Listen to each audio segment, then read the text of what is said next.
Shankar IAS academy 19 ஆண்டுகள் பயணத்தில் 2200க்கும் மேற்பட்ட IAS IPS மற்றும் குடிமைப்பணி தேர்வாளர்கள்.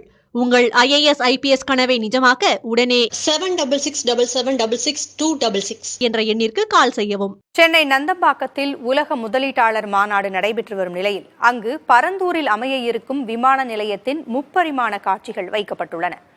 பரந்தூர் விமான நிலையம் எப்போது கட்டி முடிக்கப்பட்டு பயன்பாட்டிற்கு வரும் என்பது குறித்து நமது செய்தியாளர் பாலவெற்றிவேல் விளக்குகிறார். பார்க்கலாம். சென்னையில் நடைபெற்று வரும் இந்த உலக முதலீட்டாளர் மாநாட்டில் பல்வேறு அரங்குகள், குறிப்பாக இந்த போர்ட்டு, ஏர்போர்ட் போன்றவைகளோட மாதிரி வைக்கப்பட்டிருக்கு. அதில் இந்த பரந்தூர் விமான நிலையத்தோட மாதிரி 3D முப்பரிமாண மாதிரி வைக்கப்பட்டிருக்கிறது. இந்த விமான நிலையம் எப்படி அமைய உள்ளது என்பது குறித்து நாம் நேரடியாக இந்த முப்பரிமாணத்தின் மூலமாக தெரிந்து கொள்ளலாம். மேலும் விவரங்களை நம்ம செய்தியாளர் பாலா இருக்காரு, பாலாட கேட்கலாம். பாலா, இப்போ இந்த பரந்தூர் விமான நிலையத்தை மாதிரி எப்படி இடம்பெற்றிருக்கு? இந்த ஏர்போர்ட்டோட முக்கியத்துவம் எப்படி? சுரேஷ், ஒரு மாநிலத்தினுடைய தொழில் வளம் முன்னேற வேண்டும் என்றால் இன்ஃப்ராஸ்ட்ரக்சர் என கூறப்படுகின்ற உட்கட்டமைப்பினுடைய கட்டுமானம் ரொம்ப அவசியம். சாலை போக்குவரத்து மட்டுமின்றி ரயில் போக்குவரத்து, கப்பல் போக்குவரத்து மற்றும் பாத்தீங்கன்னா விமான போக்குவரத்தை திடப்படுத்த வேண்டியது அவசியம். சென்னையின் உடைய ஒரு பிரதான 2வது கிரீன்ஃபீல்டு ஏர்போர்ட்டான பரந்தூர் பசுமை விமானத்தினுடைய மாதிரி வடிவமைத்தை தான் நம்ம பார்த்து கொண்டிருக்கிறோம். இந்த பகுதி காஞ்சிபுரம் மாவட்டம் ஸ்ரீபெரும்புதூர் வட்டத்தை ஒட்டியுள்ள பகுதியில் அமைஞ்சிருக்கு. 13 கிராமங்கள் இந்த பகுதியில் இருக்கிற நிலையில அந்த கிராமங்களுக்கு மாற்றாக தற்போது விமான நிலையம் அமைப்பதற்கான திட்டம் வடிவமைக்கப்பட்டுள்ளது. இதனுடைய சாத்தியக்கூறு அறிக்கை தயாரிக்கப்பட்டிருக்கிறது. விரிவான திட்ட அறிக்கை தயாரிக்கப்பட்டு பட்ஜெட் நிதியும் ஒதுக்கப்பட்டிருக்கிறது. அந்த காட்சிகளை தான் நம்ம நேரடியாக பார்த்து கொண்டிருக்கிறோம். ஒளிப்பதிவாளர் ஐயப்பனுடைய அந்த காட்சிகளில் பசுமை விமான நிலையத்தினுடைய ஓடு பாதையை தெளிவாக நம்மளால பார்க்க முடியுது.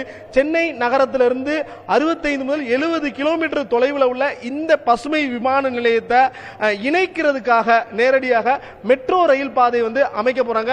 குறிப்பாக பூந்தமல்லியில இருந்து ஸ்ரீபெரும்புதூர் சுங்கவார் சத்திரம் வழியாக பரந்தூரை கனெக்ட் பண்ற வகையில் மொத்தமாக 19 மெட்ரோ ரயில் நிலையங்கள் அமைய உள்ளது. இதற்காக 10,400 கோடி ரூபாய் நிதியை சென்னை மெட்ரோ ரயில் நிர்வாகம் சாத்தியக்கூறு அறிக்கையாக கேட்டிருக்கிறாங்க. இந்த விமான நிலைய பணிகள் எப்போ முடிய நமக்கு வாய்ப்பு இருக்கு?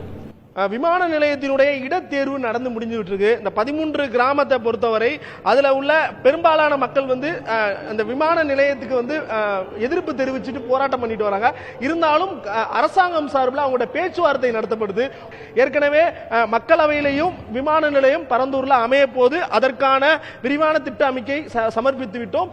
விமான நிலையத்தை கட்டுமானம் செய்வதற்கான பணிகள் இன்னும் 1 முதல் 2 ஆண்டுகள்ல தொடங்கி 4 முதல் 5 ஆண்டுகள்ல பரந்தூர் பசுமை விமான நிலையம் சென்னையோட 2வது மிகப்பெரிய விமான நிலையம் மக்கள் பயன்பாட்டிற்கு வரக்கூடிய அந்த பரந்தூர் விமான நிலையத்தை காட்டியிருக்காங்க. இந்த விமான நிலையம் காட்டும் பொழுது இன்னும் ஏராளமான நமக்கு முதலீடுகள் வர வாய்ப்பு இருக்குமா? ஏன்னா விமான நிலையம் அமைக்கிறதுக்கான முதற்கட்ட பணிகள் நடந்துகிட்டு இருக்கு. எந்த அளவுக்கு முக்கியத்துவம் வாய்ந்ததாக இருக்கும் இந்த விமான நிலையம்? இது போன்ற ஒரு உட்கட்டமைப்புகளை அதிகப்படுத்தும் பட்சத்தில் இப்போ நீங்க 5.5 லட்சம் கோடி இன்வெஸ்ட் பண்ணிருக்காங்கல்ல, இன்வெஸ்ட் பண்றவங்களுக்கு எந்த அளவுக்கு பணத்தை மறுபடியும் ரிட்டர்ன் எடுக்க முடியும் அப்படின்னா இது போன்ற உட்கட்டமைப்பு சாலை பெருக்கம் மூலமாக தான் எடுக்க முடியும்.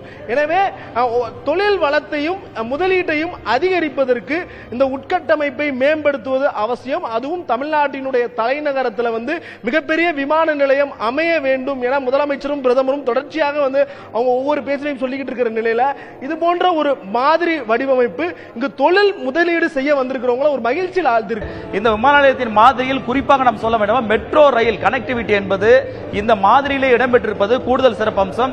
இப்படி இந்த பரந்தூர் விமான நிலையம் இங்கு வரக்கூடிய பல்வேறு முதலீட்டாளர்களை ஈர்க்கும் வகையில் அமைந்திருக்கிறது. புதிய தலைமுறைக்காக ஒளிப்பதிவாளர் ஐயப்பனுடன் சுரேஷ்குமார் மற்றும் பாலா.